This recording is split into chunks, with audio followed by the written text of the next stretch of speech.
Kunja Bihari.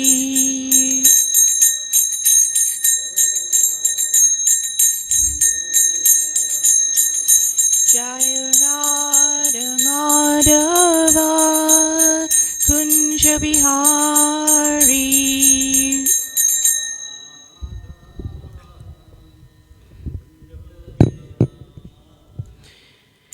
Gopi Jana Vallabha Giri Varadari.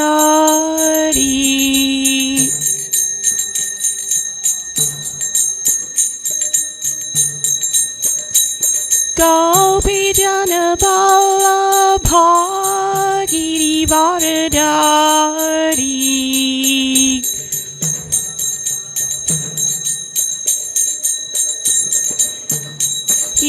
Yashodanandana Braja Jana Ranjana.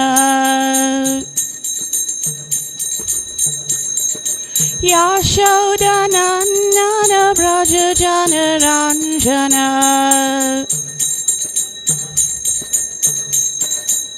Yamuna Tira Vanachari.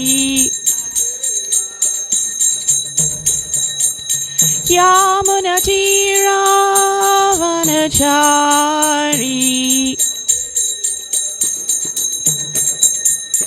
Jaya Radha Madhava Kunja Bihari.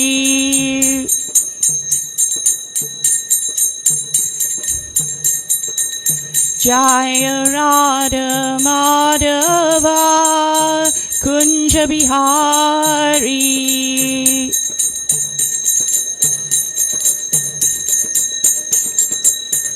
Hare Krishna, Hare Krishna, Krishna Krishna, Hare Hare, Hare Rama, Hare Rama, Rama Rama, Hare Hare.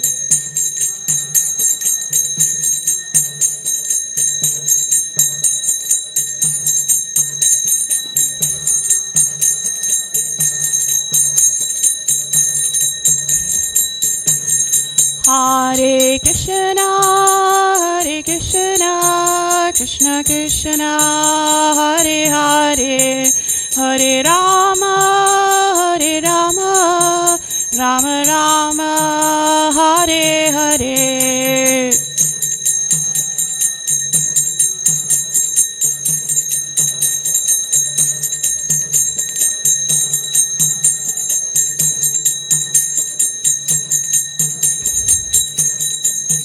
Hare Krishna, Hare Krishna, Krishna Krishna, Hare Hare, Hare Rama, Hare Rama, Rama Rama, Hare Hare.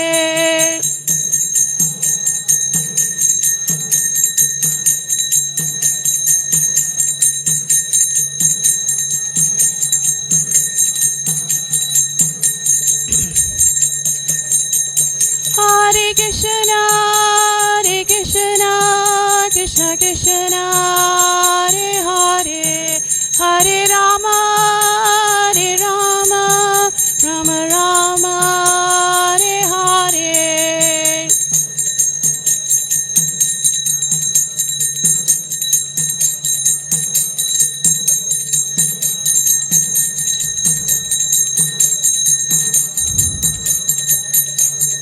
Jaya Prabhupada, Jai Prabhupada, Prabhupada, Jai Prabhupada.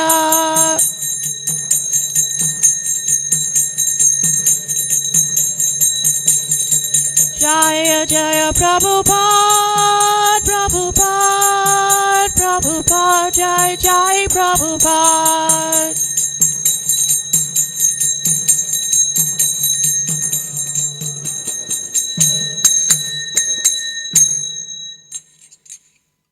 Vishnupad Paramahamsa Parivrajakacharya Stotadasa Sri Srimad, His Divine Loving Grace, Abhay Charanaravinda Bhaktivedanta Swami Srila Prabhupada Ki.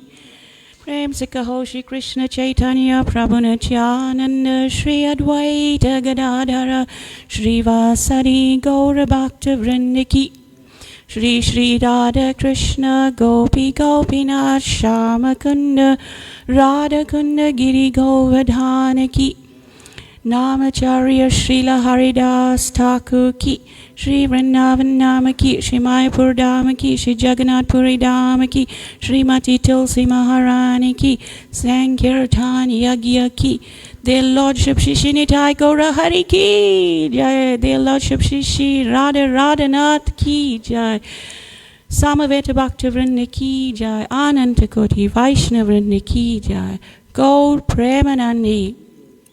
All glories to the assembled devotees, all glories to the assembled devotees, all glories to the assembled devotees, all glories, all glories, all glories unto the lotus feet of Shri Shri Guru and Gauranga.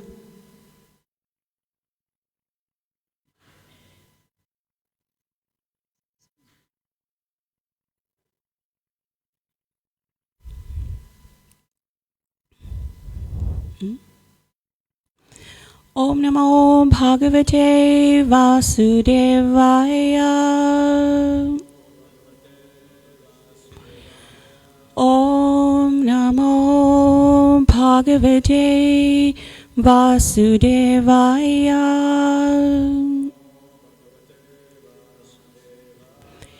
Om Namo Bhagavate Vasudevaya.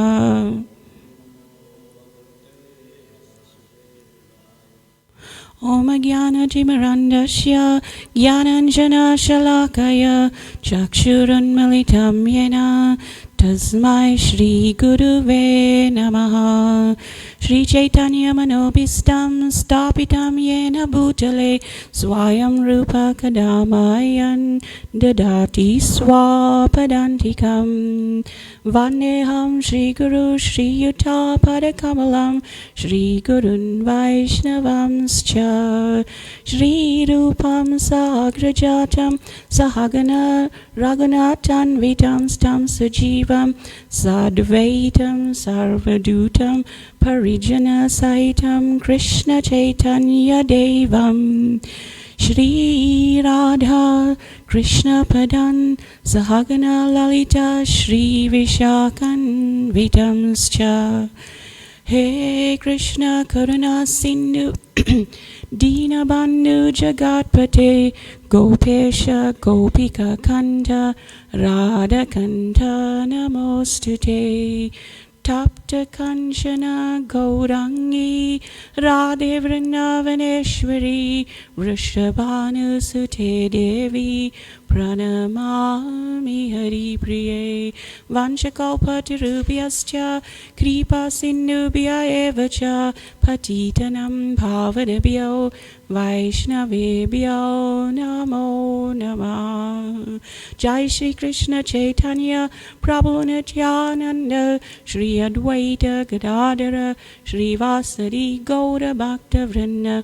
Hare Krishna Krishna Krishna Hare Hare Hare Rama Rama Rama Hare Hare. So we're reading from Srimad Bhagavatam, Canto 4, Chapter 12, Text 35. Thank you very much, the four of you, for attending this class physically. And I'd like to thank any of my friends online that are tuning in either now or later. The verse, word for word first. Tri Lokim Deva Yanena Sotivrajya Munin Api Parastad Yad Dhruva Gati Vishnu Padam Atabayag Atabayagat. Trilokim Devayanena Trilokim devayanena sotivraja muninapi sotivraja muninapi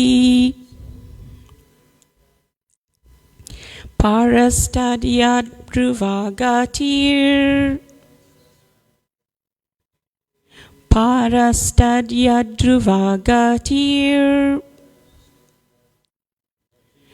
Vishnu padam atabhyagat Vishnu padam atabhyagat Trilokim devayanena sotivraja muninapi parastadyad druvagatir Vishnupadam atabhagyat. Translation and purport by His Divine Loving Grace, A.C. Bhaktivedanta Swami Srila Prabhupada. Dhruva Maharaj thus surpassed, let's do word for word.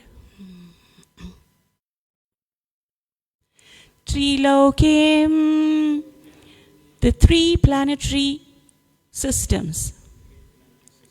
Devayanena, by the transcendental airplane.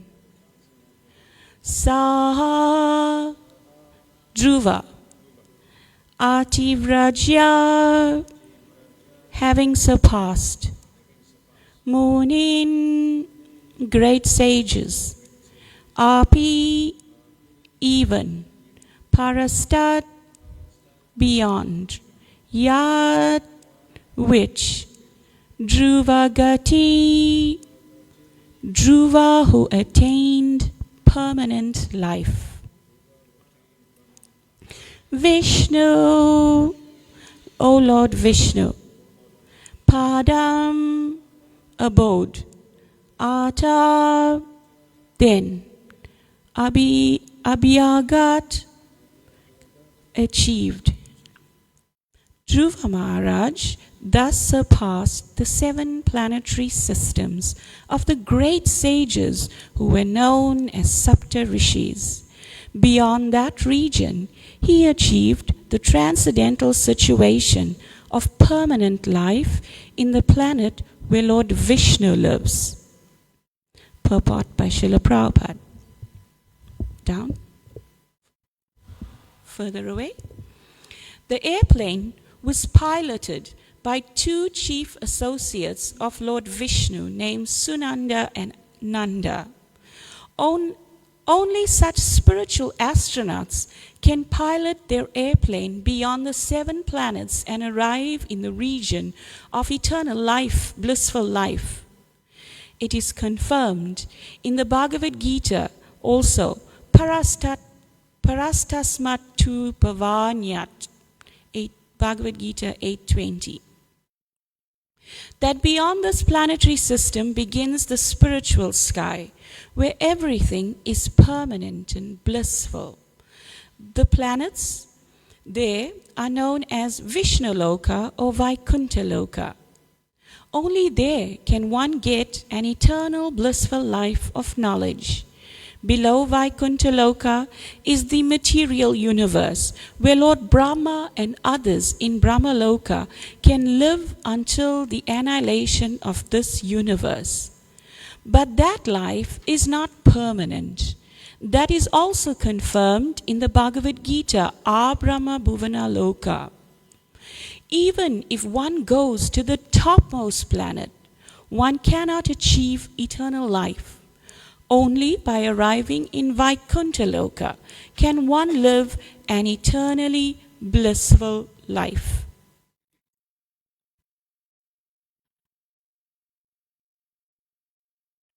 So this is a story of a young prince called Dhruva. For those of you, are you here for the first time, Prabhu? So the story that we are going through here in the Bhagavatam is a story of Dhruva Maharaj's journey back home, back to Godhead. It's an inspiring tale of determination, devotion, and boundless mercy of the Supreme Personality of Godhead. Dhruva Maharaj was a very young prince, and he desired to sit on the lap of his father, which was a position of affection and honor. But however, due to the family dynamics, he was denied this privilege. And thus, he became very angered. In his anger, he lost his peace. And thus he approached his mother, who actually then illuminated his path and reminded him that in times like this, the only recourse is to turn to the lotus feet of the Supreme Personality of Godhead, Sri Krishna. She reminded him that his grandfather, great-grandfather, Lord Brahma, once when he was perplexed, he did the same thing. He approached Lord Krishna. Out of everybody in the universe, Sri Krishna is that person who is worthy of such an approach for an ultimate end. So Dhruva Maharaj, with motivation, embarked on this journey.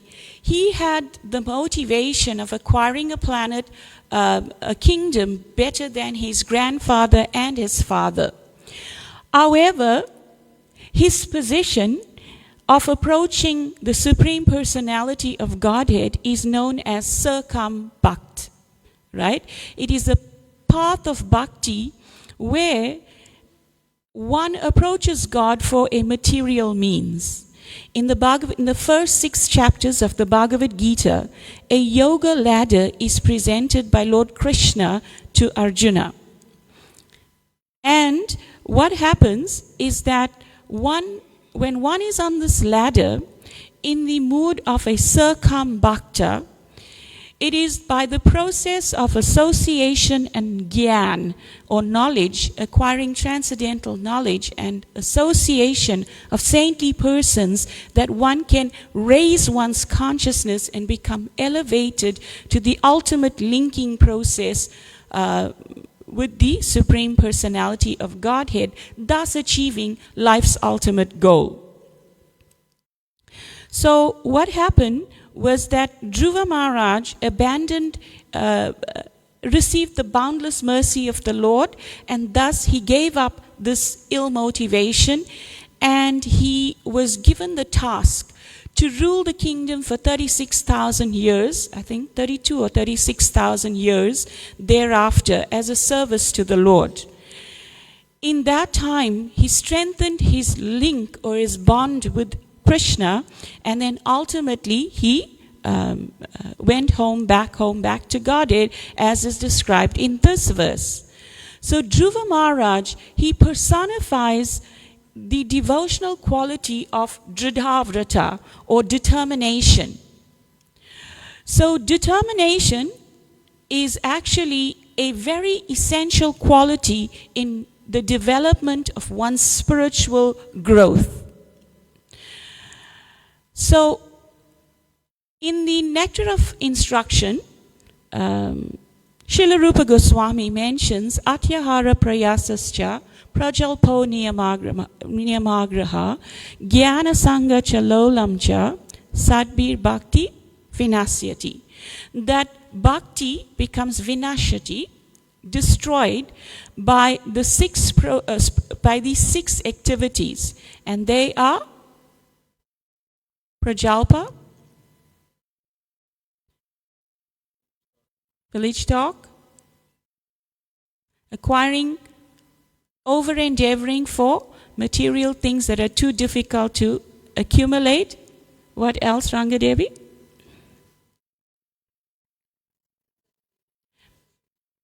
Jnana Sangha, bad association, lolium, greed.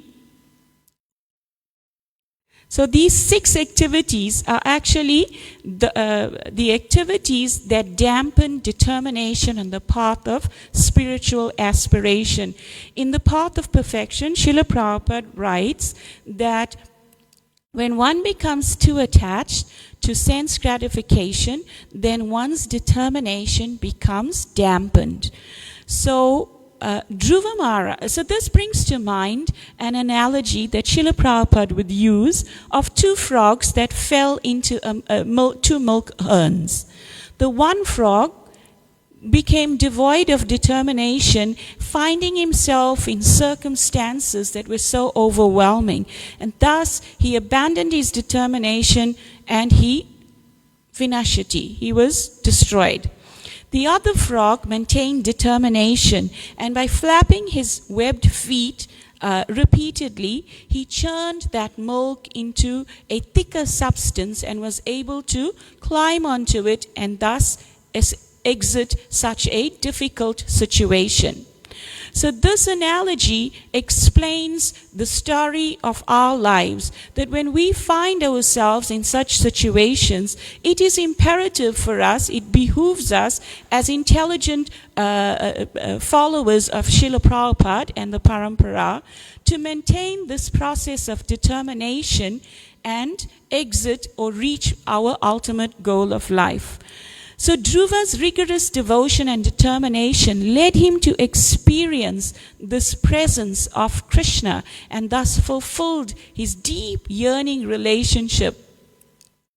So the story of Dhruva Maharaj's journey back home, back to Godhead, teaches us several lessons which for the purpose of this time that we have together in sharing and exchanging, I would like to just mention 4. So the first one is transformation through devotion. Here was Dhruva Maharaj approaching the Lord with material desire in his heart. So it calls to mind that verse in the Srimad Bhagavatam 2:3-10. Akamak sarva kamova moksha kama udaradi tivrena bhakti yogena yajati purusham param. That whether one is udaradi or whether one has got material motivation, whether one is full of material desire, one is of heightened consciousness, one is devoid of desire, one is desirous of liberation, it behooves one to approach the lotus feet of the Supreme Personality of Godhead, Sri Krishna, and none other. So Dhruva Maharaj's life, following these words of wisdom that we just heard from the Bhagavatam, exemplifies that he approached the Supreme Personality of Godhead and experienced heightened consciousness or transformation of heart. So this transformation is also very, very prominent in the pastimes of our beloved Sri Chaitanya Mahaprabhu. That Sri Chaitanya Mahaprabhu and Lord Nityananda, in their liberation of Jagai and Madai, we find that these two brothers, even though they were ardent devotees, when they had the association or experience the boundless mercy of Sri Chaitanya Mahaprabhu and Lord Nityananda, what happened to them? They became repentant at heart. Shri Shri Radha Radhanath ki jai, Srimad Mahaprabhu ki jai, Srila Prabhupada ki jai. So what happened was that they thereafter embraced Vaishnav Seva in a mood of great repentance for their sinful activity. And at that point in their lives, when they established the bathing gut to serve the devotees coming to bathe in the holy places, some people were still throwing stones towards them and cursing them. And Jagai and Madai had reached a position of transformation where they were picking up these stones and handing it over to them and say, throw a little harder, we deserve a lot worse. So this alternation of consciousness is an incredible means of deliverance. Uttama Shloka Prabhu, a disciple of Srila Prabhupada, mentions that when Srila Prabhupada was in Los Angeles, he mentioned that even if the drunkards took the wine or they drink their alcohol and they thought that this is the taste of the Lord, they will attain higher consciousness. So we know that in the Bhagavad Gita, Krishna says, Raso ham apsikuntaya, that if you drink water and you think that this is the taste of Krishna, that is not just ordinary drinking of water, but that is accepting water with heightened consciousness. And that can be purifying and liberating. So then we see the life of Haridas Thakur. This theme of transformation is also resonant in the life of Srila Haridas Thakur, that he was born a Muslim, that he embraced the instructions of the Supreme Personality of Godhead via his associates, and he became the Nam Acharya. He exhibited great determination that even being whipped in 21 marketplaces, he maintained the mood of devotion in Dridhavrata, right? Deep determination. And what was the result? He earned the mercy of Srimad Mahaprabhu to such an extent that Mahaprabhu put him into Samadhi at his very end. This was an incredible thing. And then the second lesson that I thought to mention from this pastime that I feel is quite prominent, quite an amazing thing, is the divine mercy, the boundless divine mercy and its ability to transform the practitioner. How merciful is our Lord Krishna, that even though we take the one step towards him, he takes so many steps towards us. Dhruva only approached him for a kingdom bigger than his grandfather's. But what did our beloved Lord do?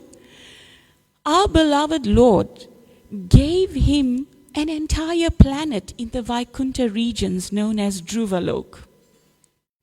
So Krishna is such a magnanimous person, and in this age, Srimad Mahaprabhu, and even more so Lord Nityananda, and even more so Srila Prabhupada and his sincere followers, that no matter what our condition is, they're able to polish our rough edges, make us into something worthy, and offer us back into the most valuable association of the Supreme Personality of Godhead in service and surrender.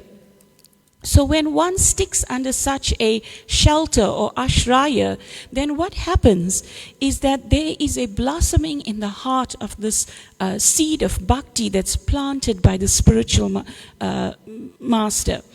And what happens is that from Shraddha, it blossoms through different stages, and it eventually reaches the stage of Sri Krishna Prema. And in the stage of Krishna Prema, it is so wonderful to note that to adhere to this path awards us with such an end that is so glorious. Dhruva Maharaj, by his meditation, reached this end. Srila Vishwanath Chakravarti Thakur mentions in the Madhurya Kadambini what happens at that time of perfection when one reaches the stage of Prem. He mentions that when Prem blossoms, the Lord reveals his first form of matchless beauty to the enraptured devotee. So when we hear the name Krishna in the introductory process of our growth in bhakti, devotees tell us that Krishna means all attractive. But how attractive is he? He's so attractive that Srila Rupa Goswami writes in his Kunja Bihari Astakam, Indranila Mani Manjita Varna Puna Nipa Kusumanjita Varna Krishna Labhirakarau Rasihari Sundarau Jayati Kunja Bihari, that Krishna wanders in the forests of Vrindavan. His beauty is exemplified by his complexion, which puts to shame the sapphire jewels. Sapphire jewels are dark blue in complexion. Krishna puts their beauty to shame. He wears on his lotus ear the blossoms of kadamba flowers, thereby enhancing his beauty to a greater extent. And his broad chest is decorated by the red and black gunjamala. He wanders very gracefully, he dances very gracefully through that forest which is his favorite, Sri Vrindavan Dham. Radhika Vadana Chandra Chakora Sarva Vayu Vadutu Tichora Chachari Chatita Anchita Chari Charuto Jayati Kunja Bihari. Lord Krishna wanders in the forests or in the kunjas of Vrindavan, and like a chakora bird, which you heard Prabhu explain yesterday, the bird that drinks from the thundercloud, Krishna puts to shame the thunderbird because he drinks only the beauty of Srimati Radharani. And it's explained that he offsets the balance of the gopis by this amazing and charming outlook that he presents to them. He is so expert that he claps in the rhythm of chachari. That's his clapping rhythm. And he further enchants the hearts of everybody. And thus he wanders in the forest of Vrindavan. So this meditation of Lord Krishna, and there are many other verses, there are 8 verses, but it will take the whole class. But they are so beautiful and they're given to us so mercifully by Srila Rupa Goswami in this Kunja Vihari Astakam that was taught to me by Dravida Prabhu. And it was so incredible how he mentions this experience. So Vishwanath Chakravarti Thakur says that when you see that beautiful Krishna, what happens? When you behold his form, you become so overly overwhelmed that you would fall unconscious. And at the sight of Lord Krishna's unparalleled beauty, the devotee feels ecstatic symptoms, Asta Sattvika Vikar, being paralyzed, quivering, weeping, and so on. These ecstatic symptoms begin to hinder his vision of the Lord. Not only that, but the exhilaration renders him unconscious. Seeing the devotee's condition, the Lord consolingly manifests his second ambrosial attribute, his physical fragrance, which immediately arrests the devotee's sense of smell. Now, all the devotee's senses withdraw from that sense of sight and rush to the center on the sense of smell. All you could ever do is smell the lotus smell of Krishna. This overpowers him or her, and once again, intense joy will cause you to lose your consciousness. Krishna then once again, out of his boundless mercy, seeing the condition of the devotee, then rescues the devotee, and at this time the Lord revives him with his melodious voice. The Lord speaks to him saying, "My dear devotee, I am now your captive, fully under your control. Do not be overwhelmed, just perceive me and fulfill the desire of your heart." And what happens to the devotee? That devotee becomes surcharged, and they seek to only hear and absorb the sweet melody of our beloved Lord's voice. And again, is unable to contain this ecstasy. And what happens? He becomes unconscious. And the Lord, who is full of compassion, what does he do? He then embraces the devotee with his body, displaying his 4th nectarian opulence of tender youthfulness to the Dasya devotee. And he places his lotus feet on the head of this devotee. And to the Sakyam devotee, because you can approach him in any one of these rasas, he entwines his fingers. He holds the hands of that devotee. And to one in Vatsala Ras, he wipes away the tears with his lotus hand.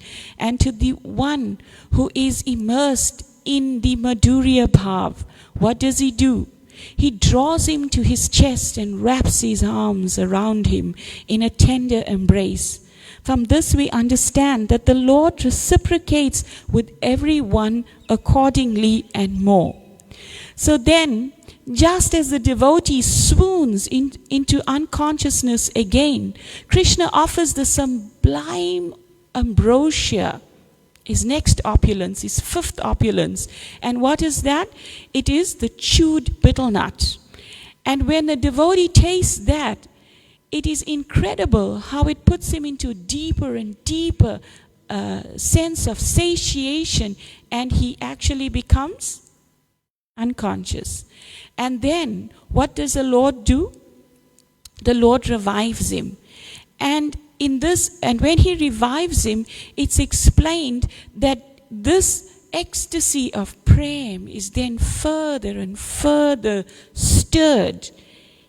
In this, the heart of the devotee is churned, the love is churned out of the heart of the devotee, And then, eventually, when he goes through all of these stages of prem, Srila Vishwanath Chakravarti Thakur explains, then the Lord exhibits some opulence that is so imperative for us sadhakas.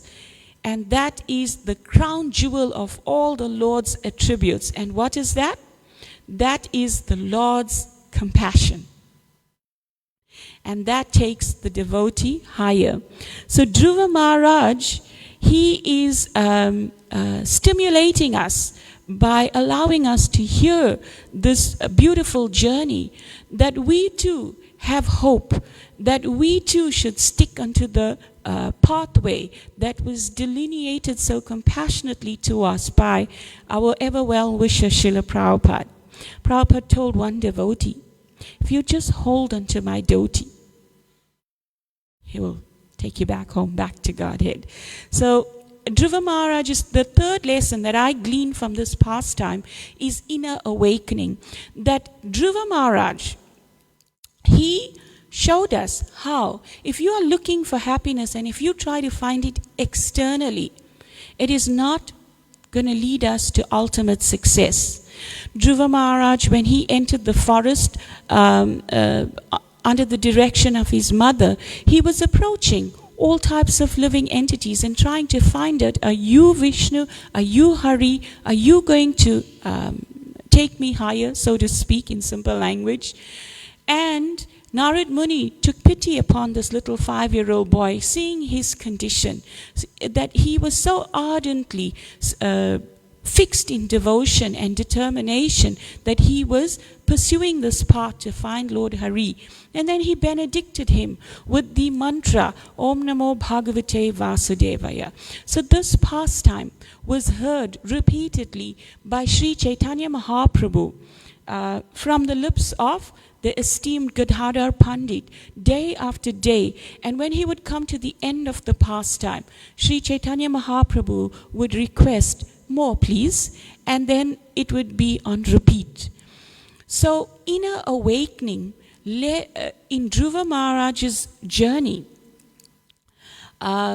showed us how he actually, at a certain point, withdrew all his senses and started to focus internally, chant the mantra with attention, and thereby meditate with great determination on the form within one. And then the next lesson that comes to light or is underscored by this pastime of Dhruva Maharaj is the ability of determination and perseverance, is unwavering commitment in the spiritual journey, in spiritual growth. So Prabhupada, he teaches us this by his own acharya behavior. In the pastime that he displayed in Juhu, we see that Prabhupada had so many pinpricks on his path to Krishna. And this is so nicely illuminated in that illustrious book written by His Holiness Giriraj Swami and currently on the market that Raghunath Bhatta Prabhu here is very capable of putting into your lotus hands. So what happens is that Prabhupada shows us in that pastime how, in the face of difficulty, one should maintain determination. So what is the meaning of this word determination? It means to persevere in the face of difficulty. And Prabhupada, he exemplified it in so many ways. In Jhansi, when Prabhupada was preaching with his first disciple, Prabhukaracharya, then Prabhupada was going out and he was printing the Back to Godhead magazines himself. And he was going out in the heat of Jhansi and distributing them. And despite the fact that in those early days in Jhansi, the Prabhupada Leelamrita explains to us that Prabhupada didn't even have money to buy a new set of dhoti for himself. He had to write to friends to try and make arrangements for him to get a new set of cloth. Prabhupada didn't have anyone to take care of him, and he was distributing these books in the heat. He got a heat stroke. And his determination, his perseverance in the light of such adversities never wavered, but only became stronger. So much so that Krishna became captive in his heart and later on gave to him, up until now Krishna is still giving to Srila Prabhupada, so much of facility for him to spread his mission. So, in conclusion, I would say that Dhruva's story is a testament of transformative power of devotion, the Lord's boundless divine mercy, and it encourages us on our path as well. So I would like that all of you tell me one lesson that is prominent or something that has been fanned in your life or in your consciousness, the forefront of your consciousness, from hearing so nicely from so many devotees for so many days about this Dhruva Maharaj's journey back home, back to Godhead. Yes, Prabhu, go ahead.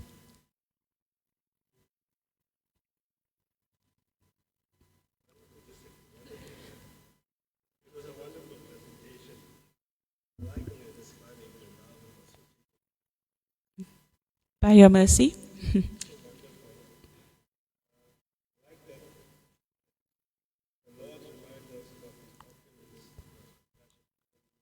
Mm-hmm.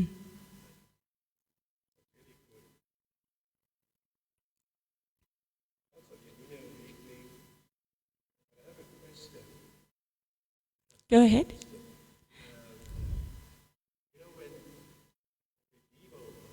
Mm.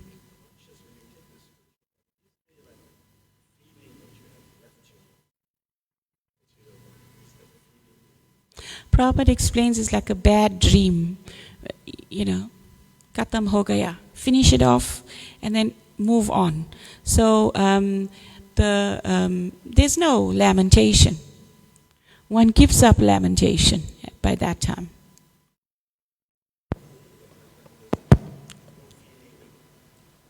No.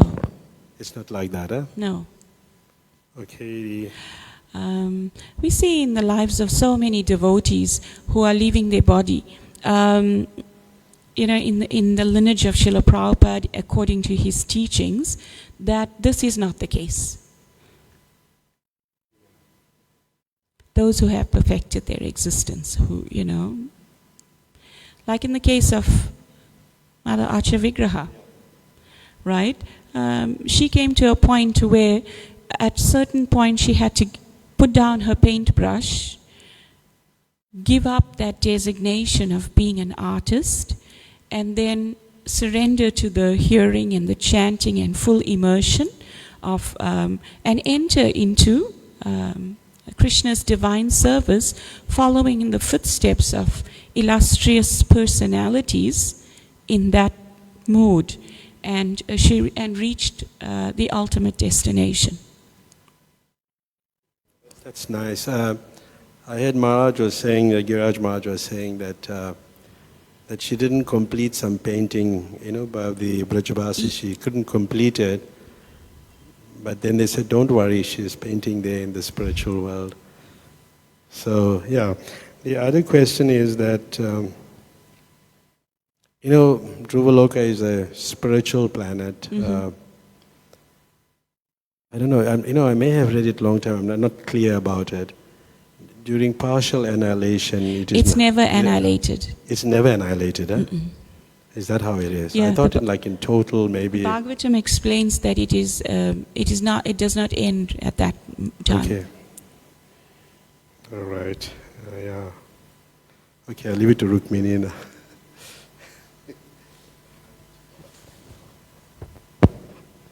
Hare Krishna. Hare Krishna. Thank you so much for that bhajan. It's so sweet. Thank you.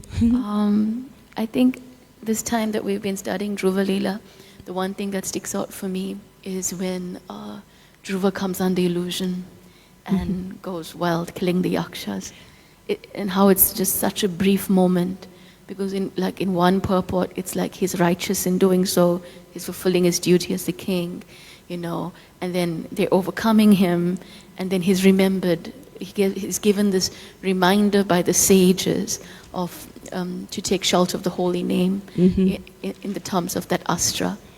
And then in a split second, he overdoes it. And so for me, it just reminds me about how that fine line of just like what it means to follow and to not follow. And to keep the Bhakti Lata beach fenced by good association. So when we slip, then there is remembrance that comes mercifully to us. And to heed that remembrance, that advice when it comes. So that was Some gates in the heart can only be opened from the inside to let the divine mercy enter. So some things we have to let go.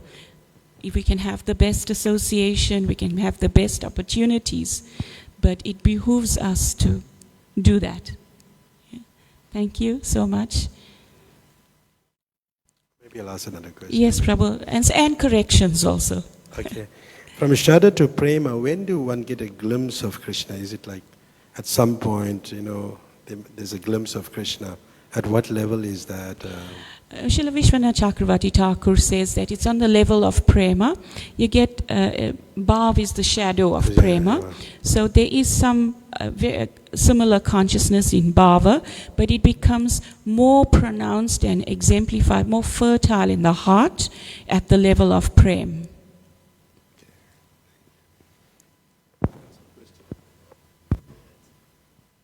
Yeah, just to add, Raghunath Bhattaprabhu's question regarding the pure devotee leaving. So, the Vishwanath Chakravarti Thakur describes that when a pure devotee, transitions, naturally his body is spiritual, but when he transitions, he's in his spiritual form, and then he looks and he sees his material form, and he says, "What's that?" So he's not. It's not like he's like death experience. Death is basically an opportunity. And then he goes, Krishna reciprocates, then he looks like, oh, what's that? Okay. It's like, okay, not really interested. And then in terms of Dhruva Loka, what's interesting is Dhruva Loka is actually the center, the pivotal planet, pole star, where all the other planets, latch on. It's in the TOVP. In the Vedic planetarium, that's how Prabhupada told them to, design. So you'll see the Dhruva Loka, and all the other planets are like chandeliers hanging. And that's the only spiritual planet within the material creation. And that's where Svetudip is. That's where Lord Vishnu resides as well. Yeah. So, if in terms of Dhruva Maharaj's pastime, the lesson that comes through very clearly there is that bhakti or pure devotional service is for all ages, even for a small boy. Right? It's not like you have to, Be a senior devotee. certain practices, it's like you want to be a yogi. It requires some level of advancement, and different processes require different eligibility. But devotional service, in this case, even a child can practice. Yeah, like Prabhupada says when he explains the Maha Mantra, the chanting of the Maha Mantra, he says even a child can chant, and even a dog can chant. Yeah, so even a dog, even Gajendra. So the beauty is that Krishna consciousness is so amazing, so universal. Anyone and everyone can practice. No, gender restriction, no race restriction, no age restriction, no species restriction, and no qualification required. Just like Mother Muni was saying yesterday, just that willingness to serve, that willingness to approach, and Dhruva Maharaj's mother, was that spark to give him that willingness, right? Because he had no clue, what to do. So she was that additive factor to say, go to Krishna. So that willingness, that push, and like Prabhupada says, right? My Guru Maharaj pushed me, and I'm pushing you. So that, push from the outside, his mother really pushed him. So that's why she obviously was also benedicted with the same destination. And we will remain eternally grateful to all the devotees who have pushed us. Prabhupada explains that when we climb a ladder, it does not behoove an intelligent person to then kick the ladder after one has reached higher heights. So I think it's Isaac Newton, or one of these great people in the material field. He says that if you feel, and Raghava Pandit Prabhu used to quote this very often in his Vyasa Puja offerings. The statement is that if you think I have reached higher heights, then it is because I have stood on the shoulders of giants. So here we have an entire parampara of giants that's picking us up, is boundless mercy, and all we have to do is hang on. Put our switch from our side on. Stay in the light of these illuminated beings and their teachings. So with that, is there any? Yes, Prabhu? You mentioned about Acharya Prabhakar. What was it? You mentioned... Prabhukaracharya. Yeah. He was the first disciple of Srila Prabhupada. Prabhupada had a dream that he would meet such a person. He was a very astute personality. He had his MA and he had his PhD. And when Prabhupada met him, Prabhupada told him that he had a dream that he was going to meet this person and he must give him Diksha.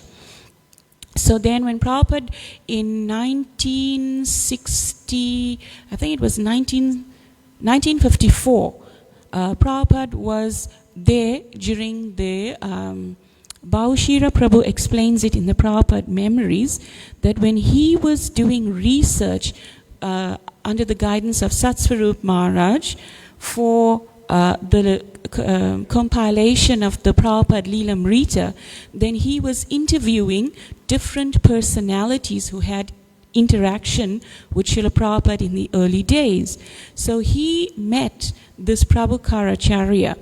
And Prabhukaracharya, Prabhupada's first disciple before going to the West, he mentioned that at one time it was Sri Krishna Janmastami, and Prabhupada was only 58 years old at that time, and he had to go to Delhi, so he had to leave Jhansi and go to Delhi. Prabhupada, when he left, was chanting Hare Krishna in the temple room by himself, and then when he came back, he took some rest, and at 1 a.m. in the morning he heard that kirtan was continuing. And he later on found out from that Srila Prabhupada had been chanting for 3 consecutive days and nights, no eating, no sleeping.